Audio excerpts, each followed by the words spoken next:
Hi, students. I want to give you a little introduction to the film that you're about to see in this module on the 1974 school desegregation crisis in Boston, Massachusetts, because it's obviously important to the 10-point paper that you do at the end of this module.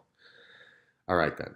The Supreme Court of the United States banned racial segregation in public schools in the Brown versus Board of Education case in 1954, as you undoubtedly know.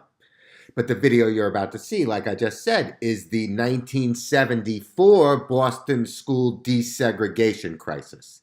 20 years after Brown is ruled, a federal judge looks at the school districts in Boston, Massachusetts, and sees that there's deliberate racial segregation going on. The point I'm trying to make here is that law and law enforcement are two different things. People don't necessarily follow laws. Laws have to be enforced. So even though the courts have declared segregation of the schools on a racial basis illegal 20 years earlier, we see in Boston, Massachusetts that it still exists in 1974. Okay, then, what happens? Well, African American parents believe that deliberate segregation is occurring in the city's schools. And they feel that the schools for African American children are always going to be worse than schools in Boston for white children because of the situations that you will read about or have read about in Jonathan Kozol's Savage Inequalities. Because these schools are inadequate, African American parents want change and improvement in their children's educations. So what do? The first thing they do is they ask the school board for improvements, but the school board won't respond. So they decide to run black candidates for the school board. But the candidates don't win. African Americans are 12% of Boston at the time, so they don't really have enough muscle in the city to influence elections enough to get someone elected to the school board at this time. So African American parents are really forced to do one of three things. The first thing that some black parents do is nothing. They allow their kids to attend the schools, the public schools in their neighborhood, Roxbury. And that has some upside to it. I mean, you're in a school where it's near your home. You can walk to school. Your friends are there. People from your neighborhood are there. People who are black are there. You're not going to be the only black person. So, you're surrounded socially by people you know and what you know. So there's definite upside to that. And the school isn't necessarily always bad or all that bad or all bad. It might be less funded than the white school, though. Okay. So the second thing that some African American parents are going to do is try to find spots, empty seats in those white suburban schools or in other parts of the city and bus their children to those schools. And so this has upside in that many of these schools are high-performing schools or the highest-performing schools, and the children in these schools will go to the elite colleges. They'll get the best teachers. They'll get an advanced curriculum. They'll get all sorts of attention. They'll get small classrooms. So all that's very good upside. The downside to this, though, well, you'll have to travel out of your neighborhood. It could take up to 2 hours each way. In some cases, children would travel to go to outer borough schools or outer suburb schools. And you'll probably be the only black person in that school. And socially speaking, that has some downside to it. Dating might be an issue. People picking on you might be an issue. People being mean to you might be an issue. Or the opposite, people being extra nice to you in this strange way in order to prove to themselves that they're not racist or whatever trip they're on. So there's all sorts of barriers to that being a successful strategy. The third thing that happens in Boston, you see, is actually community-run schools in which the parents pool their resources and find public spaces in which they can educate the kids. And that has the advantage of being local, having a culturally sensitive curriculum with extra dedicated parent teachers. But the problem with this, of course, is that, what neighborhood can afford to run its own public school system? I mean, that's why the government does it. We don't have enough money for that, usually, as citizens. And no matter what African American parents decide to do in this situation, there's still going to be some systematic limitations that are not addressed by these particular solutions. Although 1 in 4 students in the Boston Public School District is black, only 1 in 200 teachers at the time is black, and there are no African American principals. So structurally, from the top down, there's a lack of incorporated black leadership. Black leadership is limited to the parent class and the professional class, but it's locked out mostly of the educational regimes in Boston.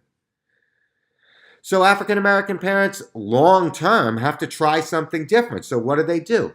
With the help of the local NAACP, a race organization, they decide to take the Boston School Board to court to sue for maintaining separate and unequal school districts on a racial basis in violation of the Supreme Court's 1954 Brown versus Board of Education case. And guess what? They win. The federal judge rules that there is indeed deliberate racial segregation going on in Boston's public schools, and that the school board is guilty of maintaining two separate school districts, one for blacks, one for whites. The judge orders involuntary busing between black and white school districts in order to eventually achieve racial balance in the schools. In many neighborhoods, this goes smoothly, but in some parts of the city, whites get really upset about changing a school district that they think works for them. And you can see why they think it works for them in savage inequalities. So in some parts of the cities, whites are quite upset about sharing the schools with African American students, and they respond to the court order by boycotting the school. At the peak of the boycott, over 50% of white students remain absent from whatever public school they're assigned to. And over the first 2 years of court-ordered busing, 1/3 of all white students leave the Boston public school system. You find something very interesting happen in Boston. A private school system for poor people springs up, usually religious schools, Catholic schools, which critics would call segregation academies. And these schools actually in many ways were worse, less funded, less regulated than the public schools, but they maintained that racial white identity that parents wanted in Boston. And so they were willing to take their kids out of public schools, pay tuition to go to an inferior school in many cases. And at the heart of this resistance to busing, I want to make clear, there's white men in government, but understand the role of women, parents, and children. White women, white parents, and children. Youth are active defenders of the segregated system here. The kids are not necessarily more progressive than their parents. Youth are not necessarily a new generation of tolerance. I hear that all the time from people. When this generation of kids grows up, everything's going to be different. You know what? I've been hearing that my whole life. My parents heard it their whole life. I don't really buy it anymore. In fact, as I get older, I learn more. I feel I get more tolerant. I was less tolerant as a youth. So, I mean, maybe when the youth of today grow up, but then they'll be old people. So you look at that as well in this movie. The point I'm trying to make is that Brown versus Board of Education was resisted. By 1970, Texas had the highest percentage of African American students attending integrated schools, but that number only amounted to 34%. And as it has turned out, as Kozel will show you, schools are more segregated today than they were 40 years ago. But this is mostly because the neighborhoods in which schools are located are so segregated. And the reason the judge had to order busing as the solution to integration of the schools is because the neighborhoods were segregated.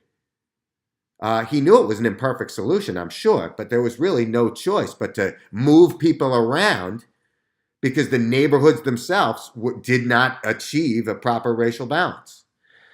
In 1970, the typical African American student attended a school in which 32% of the students were white. By 2010, the number had dropped to 29%. It is neighborhood segregation that drives the persistence to this day of school segregation. Busing was needed because it was almost the only available tool to create integrated schools. Few children live near enough opposite race children for any other approach to work. You had to take people out of their neighborhoods if you really wanted racially balanced schools. Were housing segregation not pervasive, school desegregation would have been more successful.